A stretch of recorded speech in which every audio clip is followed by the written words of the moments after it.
Magandang araw sa inyo lahat. Muli, this is Boss Crips of Midnight Crips and welcome to Midnight Tarots.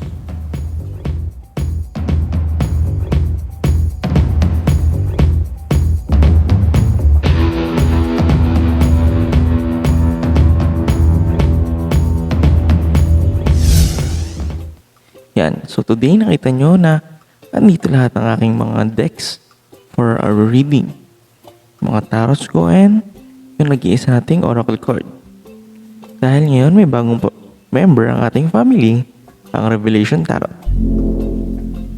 Yan. Ito yung bago natin deck, the Revelation Tarot, na magagamit natin sa reading for this month of October and so on. Tingnan natin kung gaano siya tatagal kasi as you see, yung mga cards ko is mostly copy lang. This is my first authentic card. Itong dalawa halos 200 pesos lang. Kasi nga, copy lang siya. Cardboard lang yung mga cards niya.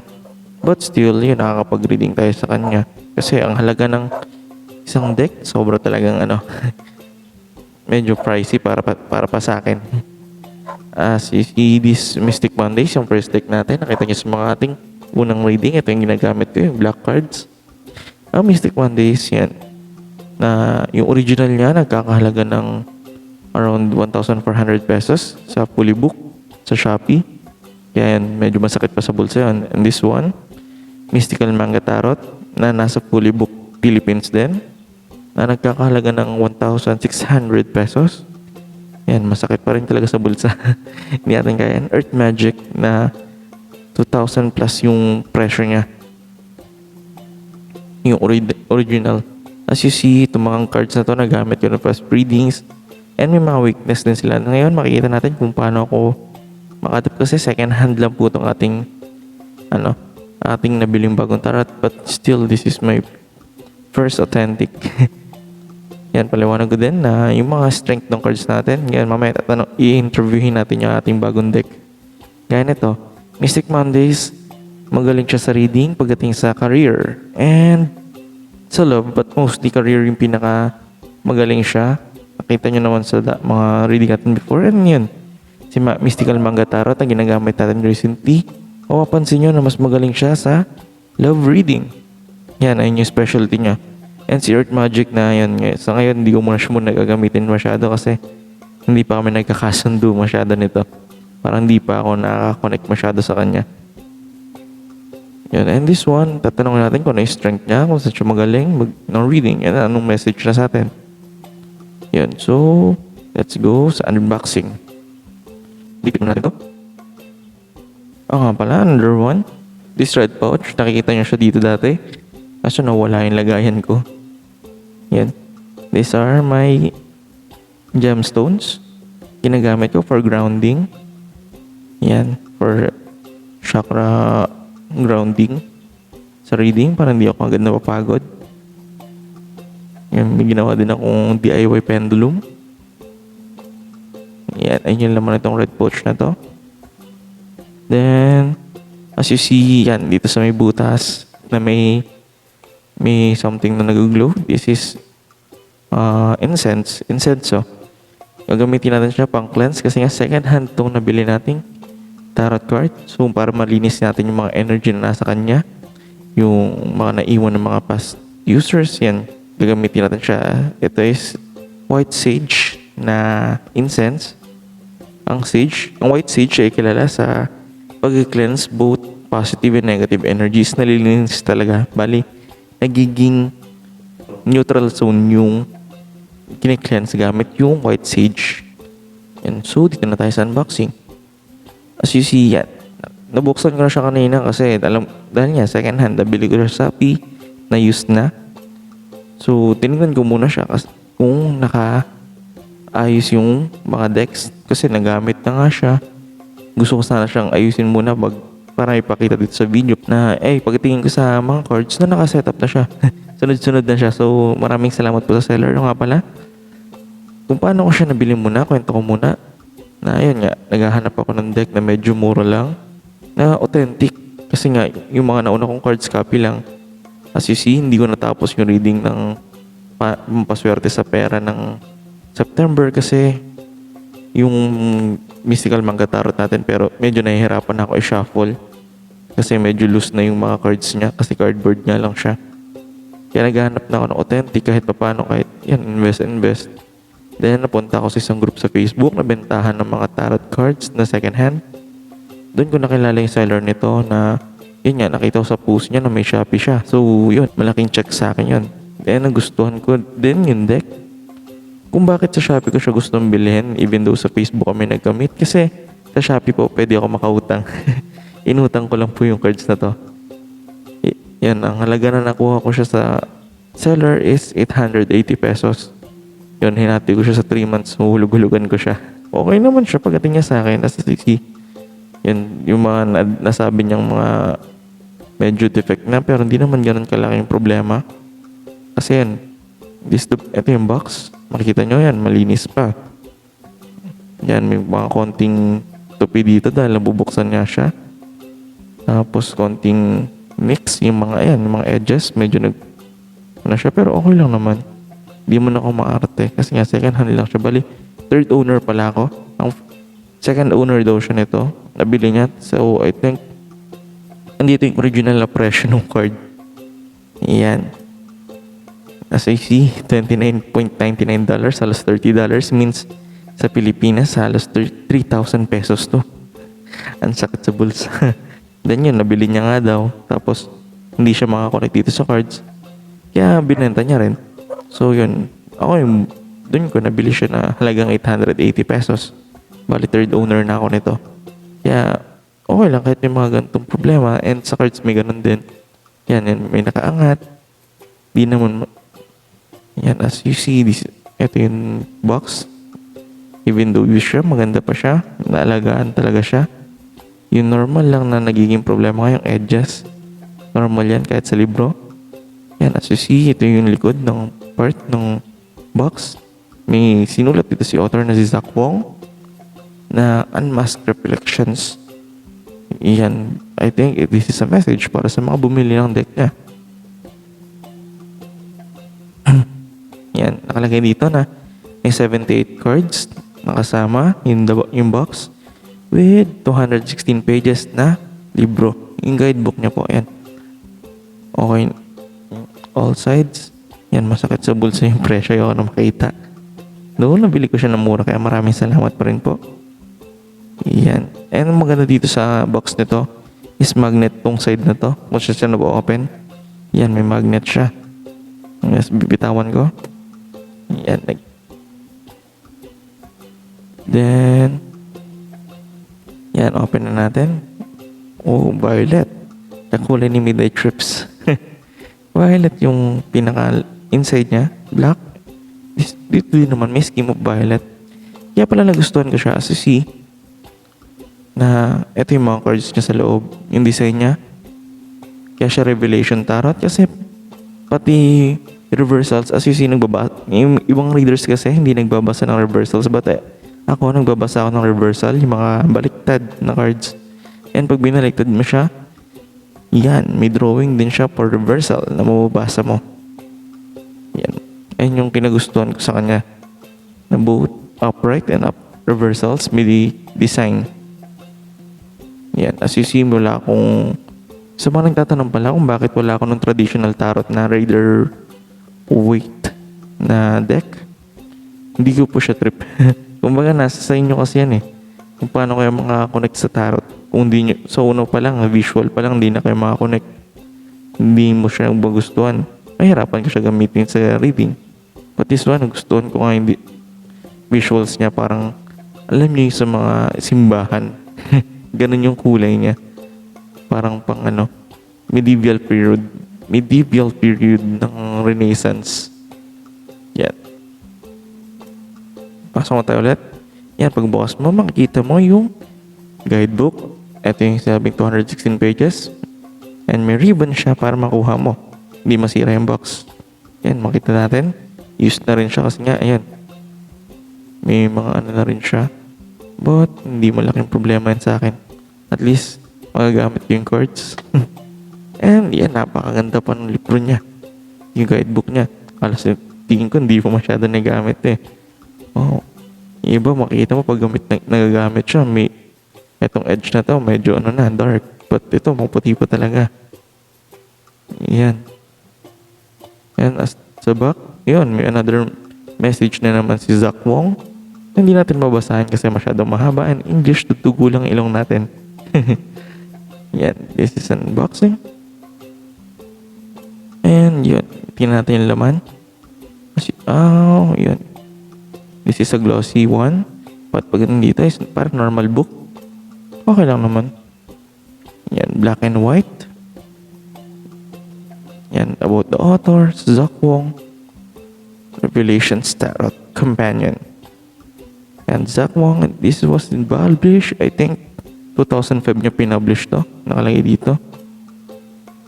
Yan, contents, major arcana, minor arcana, spreads.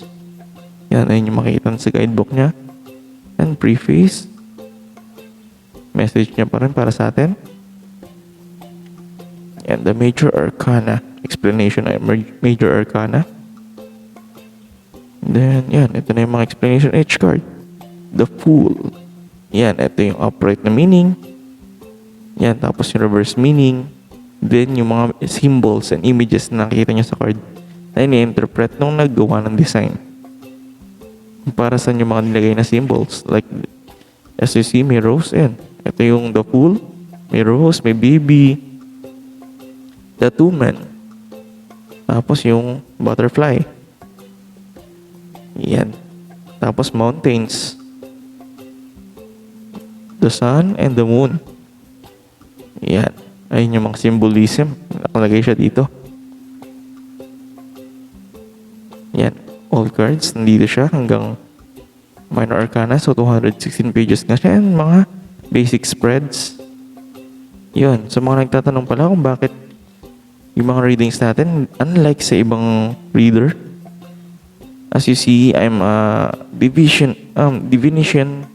reader, but I'm using spreads kasi doon ako mas komportable na lahat ng cards may significant na tanong, may significant na rule. Hindi yung bubunot tayo tapos tsaka natin huhulaan kung ano yung sinasabi ng cards. Mas gusto ko po yung exact na sinasabi ng cards para sa inyo. Yan. Weekly spreads. Yan, 7-day spreads. Tapos, 4-element spread. Northeast, west, south. Yan. Yan, ito yung mga laman ng guidebook. Yan, malinis pa siya. Even though, second hand nga lang siya. Yan. And, lastly, dito na tayo. Wow. Ang ganda ng ano niya. As you see, yan sa video parang tingin ko, nakita niya is color block, but dito sa harapan, nakikita ko na medyo may pagka-touch of violet din siya. Yan, yung ribbon, violet. And then, yung purpose ng ribbon na to, para hindi ka mahirapan kunin kapag ganyan. Pwede naman ganyan, kaso yan, hindi kasya, hindi mo makukuha lahat. Yan, ginagamit tong ribbon na to para dito. Yan, inangat niya lahat ng cards. Yan, ito na yung mga cards. Wow! Yan, as is, ito na yung laman sa loob. Ilagay lang ng deck. No more messages. Yan. Yan, ito na yung cards. Yan, ito yung sinasabi ko sa inyo yung double design.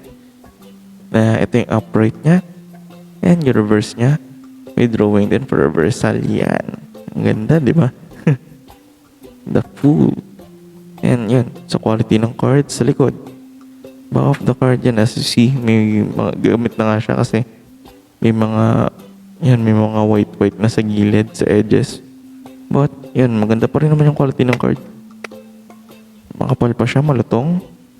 Na hindi siya hindi ko siya kagaya mag-shuffle ng cards. And this one is bluish white, parang bluish purple yung dating niya ng kulay.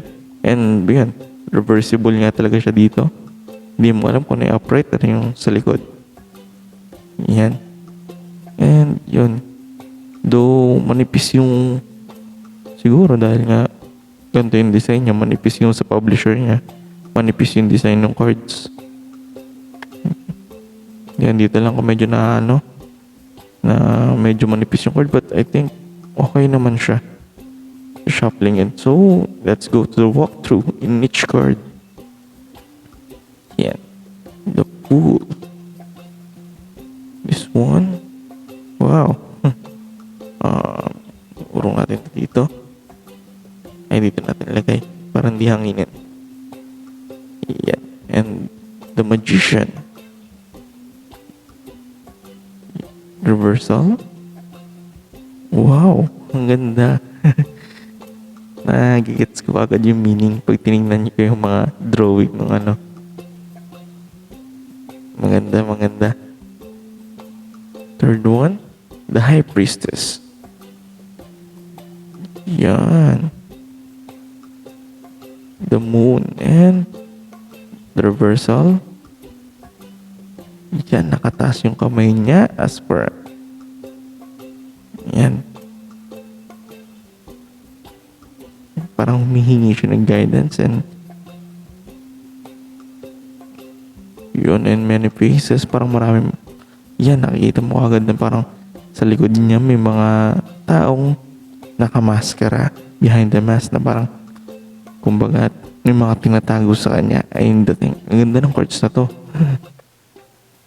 Nagugustuhan ka talaga siya. Yan, the Empress. Tuloy-tuloy na tayo sa walkthrough. Papakita ko yung upright and yung reversal niya. Yan. Wow.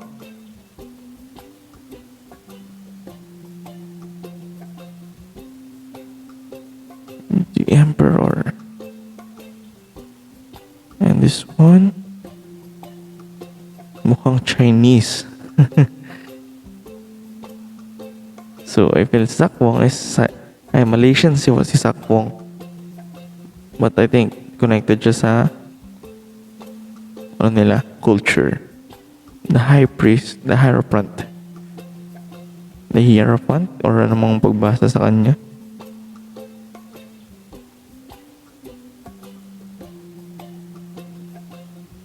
The Lovers.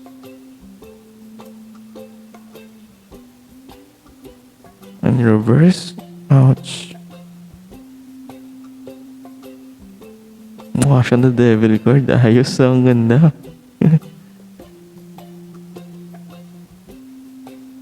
Oo nga, no? Ang galing. The Devils and the Devil card and the Lovers card, halos talaga magkaparehas yung drawings nila. Yung mga design ng nila. The Chariot. This one is facing forward, yung mga humahatak sa chariot na dragons ba to? Or mga, and this one naman is yan, halos hindi magkaintindihan, Furious.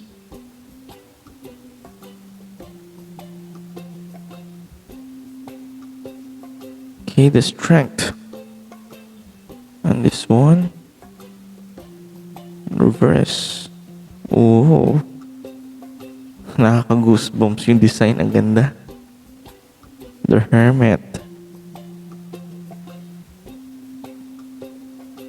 Reversal.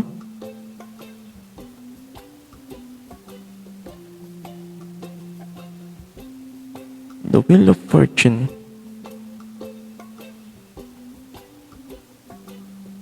Reverse. Di na ako mag-comment pero talagang na-amaze ako sa card na to. Di na ako i-lesson ko na yung comments ko para mapabilis yung walkthrough natin. Yeah. The Justice. Ito parang medyo sa akin to. Medyo sketchy pa. Kaya babasahin natin sa book yan. Bakit ganun yung mga symbolism. The Hangman. Okay. Ito yung tama niya. Ito yung tamang card. Ito yung upright ng Hangman. Baka malito kayo. Yan. Ito si upright niya. Ito yung reversal niya. The reversal. Yan, ang ganda nito. Astig. Ang ganda ng Ang ganda ng The Hangman. Ang ganda ng design. The Death. Si Shiva. The God of Death. Ng Hindu. Shiva, and reverse ng him.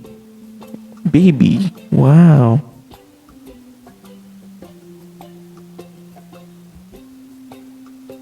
Okay.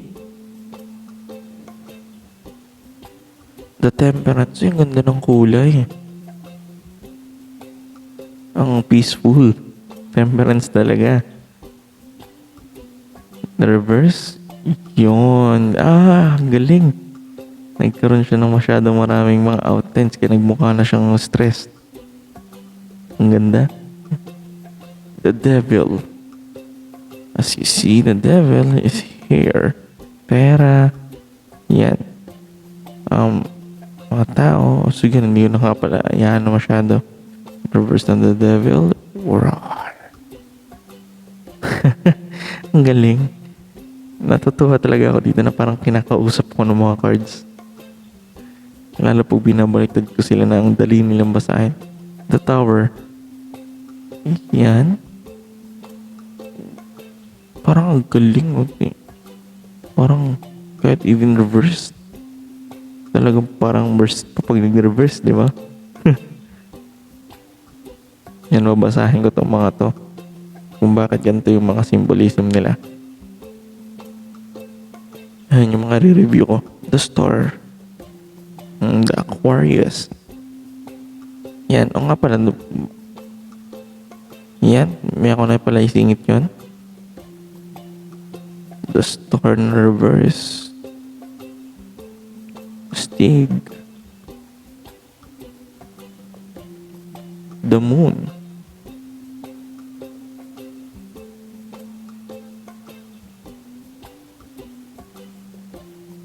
Reverse. Pisces.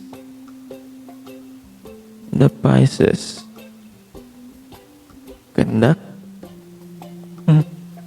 And talaga na wala akong iba masabi. Puro ganan. The Sun.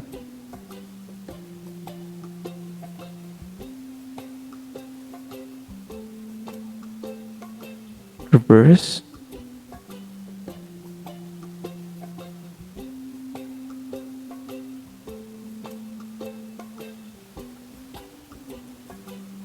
The Judgment.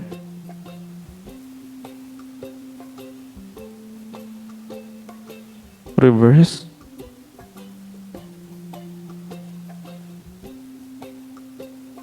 Mga angels, no? Tapos yung galing, oh. Ni-reverse ko pero upright yung angels na to. Upright din to. Galing.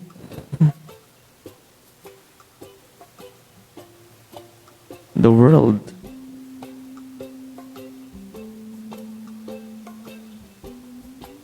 Yan, ito yung pinakalas ng Major Arcana. Reverse ng The World. Okay. This one is man, this one female. I think ito yung naging symbolism nila.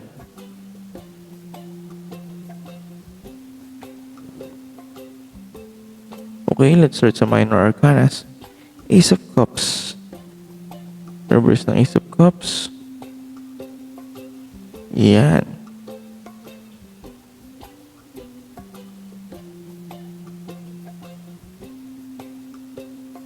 The Two of Cups. Wow.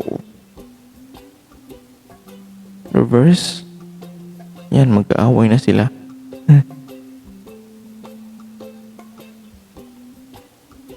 Ang galing. Dahil nga water element ang cups. Halos puro mermaid yung design. The Three of Cups. The reverse. Oo nga, ang galing. Akala ko. Hindi ko maiisip yung ano kagad. Pero nakita ko na dito. Ang ganda. Nakita ko na yung reverse niya. Four of Cups.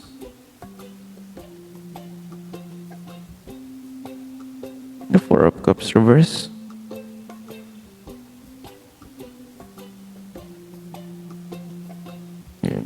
Five of Cups.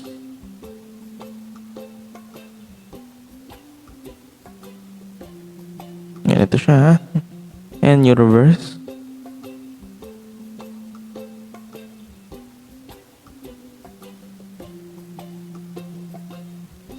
Cups. Reverse.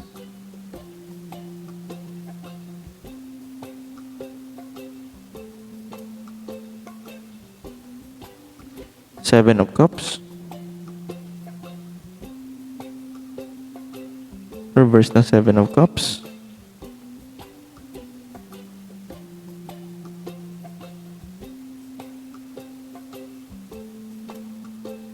Eight of Cups. Reverse.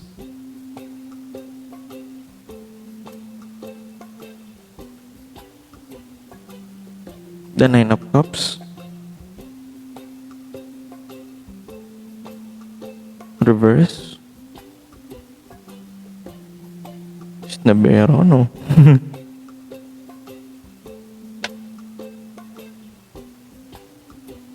The Ten of Cups. Reversed.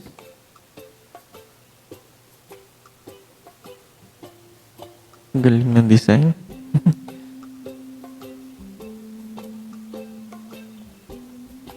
The Page of Cups. Yeah. Reverse. Oh, galing.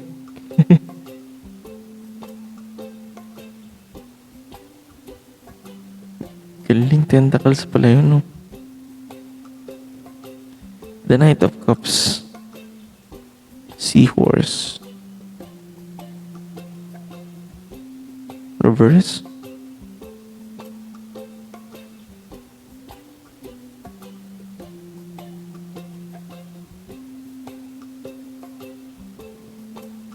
The Queen of Cups.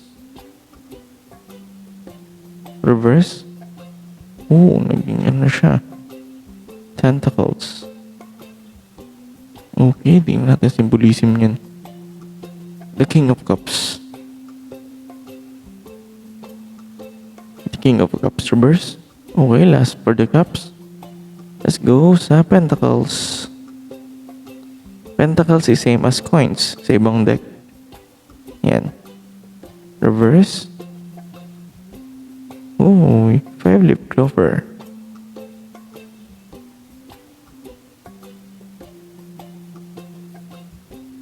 Two of Pentacles.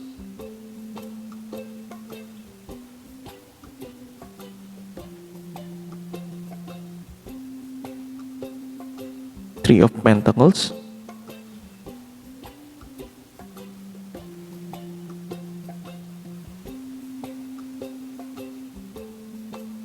At symbolism ng mga Pentacles is gold. Yan, kahit sa tao, gold siya. Four of Pentacles, wow. Kasi hindi na siya gold kasi nga Four of Pentacles is more on obsession, the upright. Then reverse. Yan, mawaldas.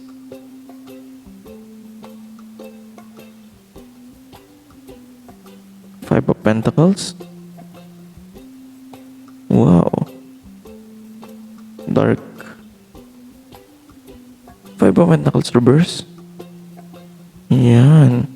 Nag-reach out na siya. Parang ayan, may kamay. I think this is parang may tumutulong sa kanya.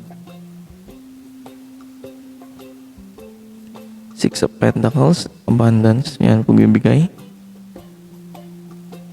Reverse.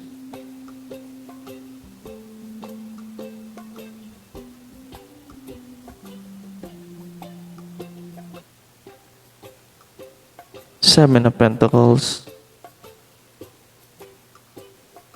Seven of Pentacles reverse.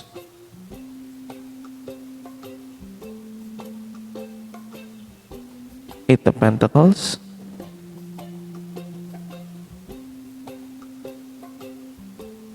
Eight of Pentacles reverse.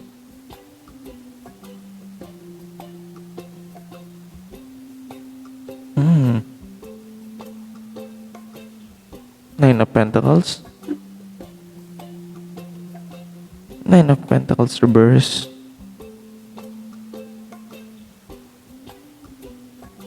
The The Ten of Pentacles. Ten of Pentacles reverse.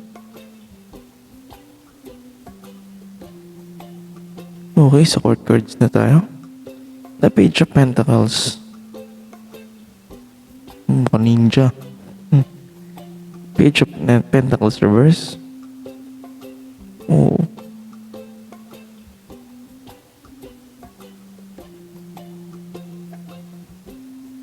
The Knight of Pentacles. Knight of Pentacles reverse.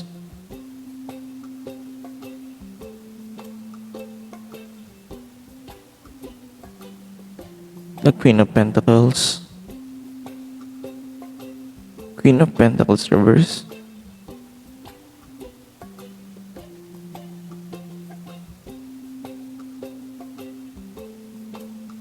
King of Pentacles. The King of Pentacles reverse. Yan, last for the Pentacles. Yan, swords naman tayo. Ace of Swords. Mukha siyang dagger kaysa sword. Reverse.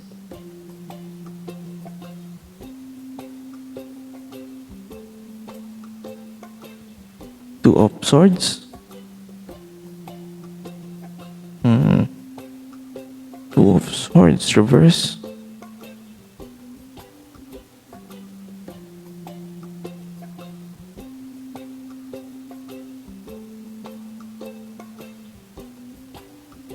Three of Swords.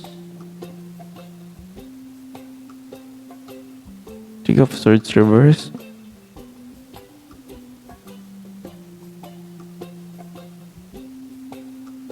Four of Swords.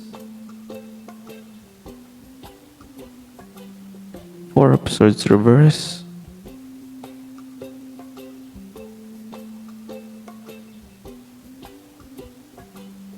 Five of Swords. Ganda.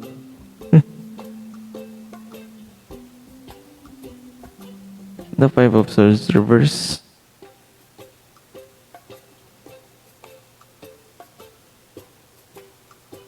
Six of Swords. Reverse. Wow. Stagnation. Seven of Swords. Seven of Swords reverse.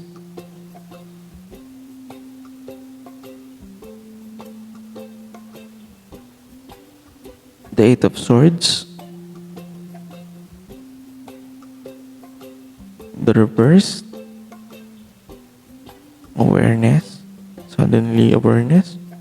Realization. Nine of Swords.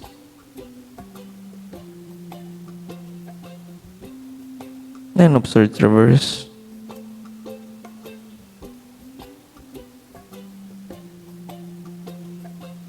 And Ten of Swords. Yan. Same.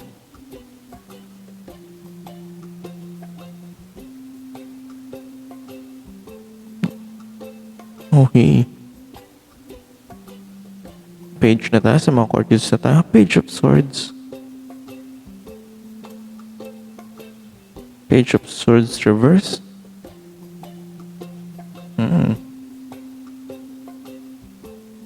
The Knight of Swords. The reverse.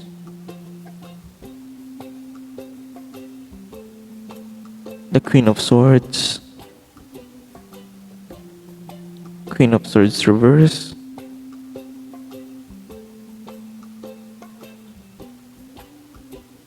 The King of Swords. And lastly, the reverse ng King of Swords.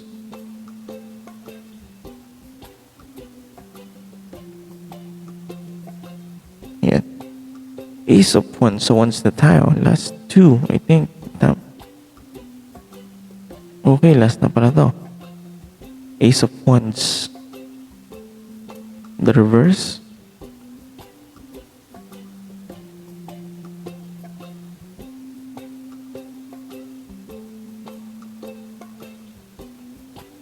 Two of Wands.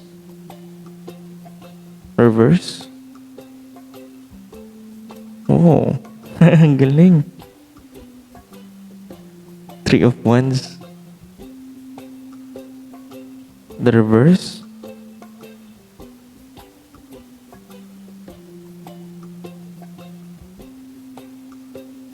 The Four of Wands. Reverse.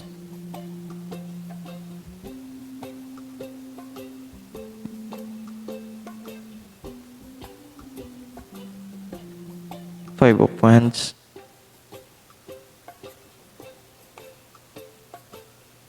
Reverse Five of Wands.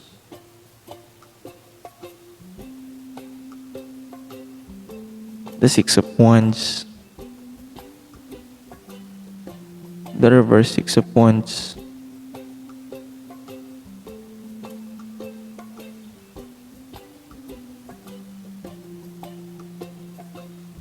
The Seven of Wands.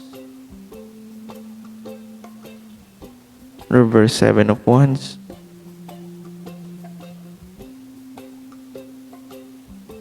Eight of Wands. Reverse Eight of Wands. The Nine of Wands. Reverse Nine of Wands.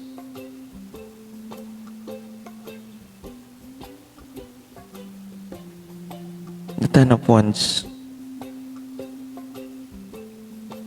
Reverse Ten of Wands.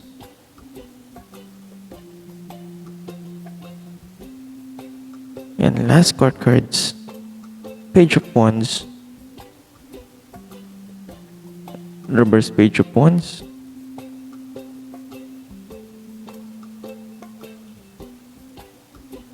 The Knight of Wands. Reverse Knight of Wands. The Queen of Wands. Yan, reverse na pala to, reverse. And the Queen of Wands upright. And lastly, the King of Wands. And this one is reversed. Yan. Ayun yung mga cards ng Revelation Tarot cards. So, i-interviewin naman natin siya sa ngayon. So, ligpit muna natin itong box and yung guidebook. Yan. So, let's shuffle.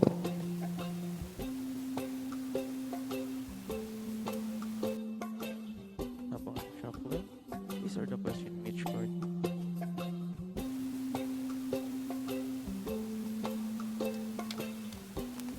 Kasi medyo mahirap pa siya i-shuffle kasi ang laki niya. Nasanay lang ko sa mga copy na cards.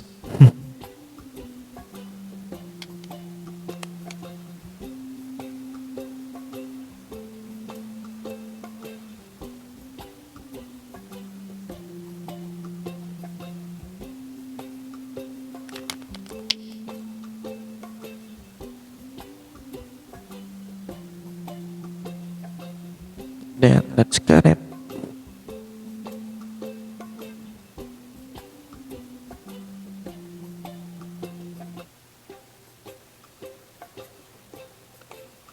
Yan, so ito-draw ko na yung mga cards. Ito yung mga question in each card.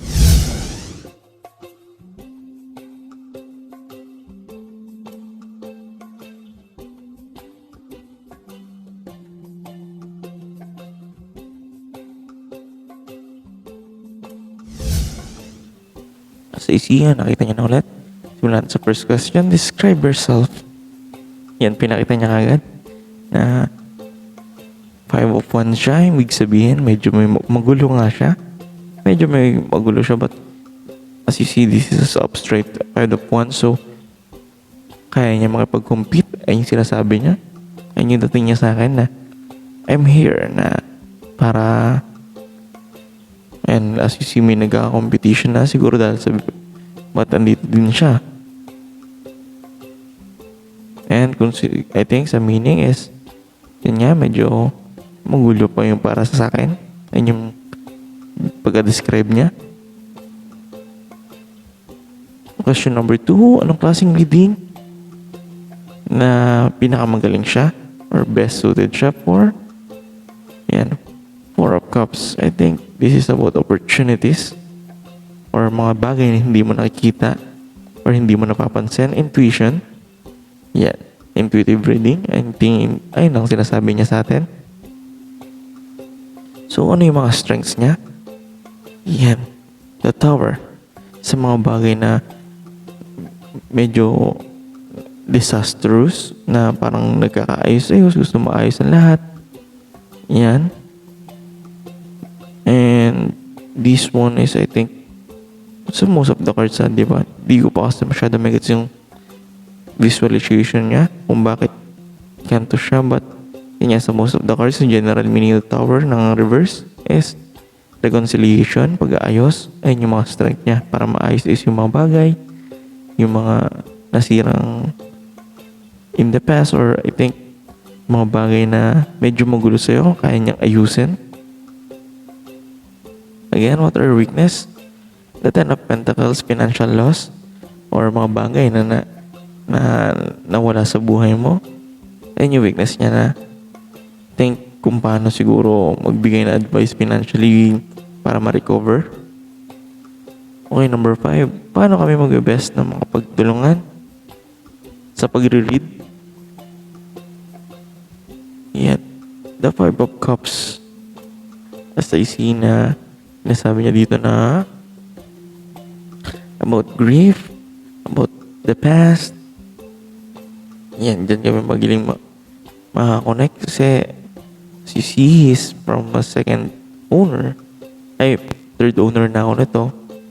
So, yun. And lastly, a message na gusto niya bigay sa akin.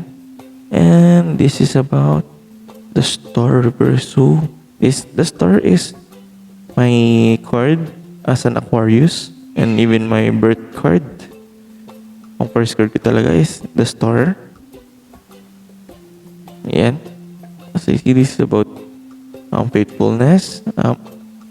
Faithful, paggawa na ng faithful, ano ba yan? Faithless. Yan, and medyo mga dark. Yan. Yan yung gusto niya ibigay sa akin, na kumbaga sa mga bagay na hindi ko inaasahan.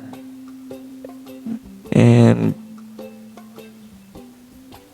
yan, ayun yung message niya sa akin. So, these are the cards na message sa akin ng card. So, I think medyo hindi pa ganun kalinaw yung message niya.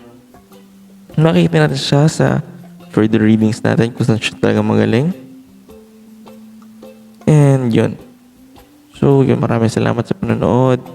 This is my introduction of my new deck, the Revelation Tarot Companion Cards ni Zach Wang, na nag-walkthrough tayo and na-interview natin yung deck. And na-cleanse din natin siya sa natin kanina ng incense na white sage during the reading. Yan, lahat ng cards natin ay na-cleanse natin. So yun, maraming salamat muli. This is Boss Grips of Payday Grips. Hanggang susunod na misteryo. Signing out.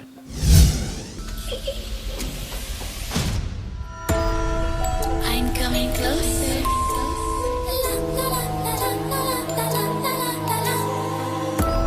I will catch you.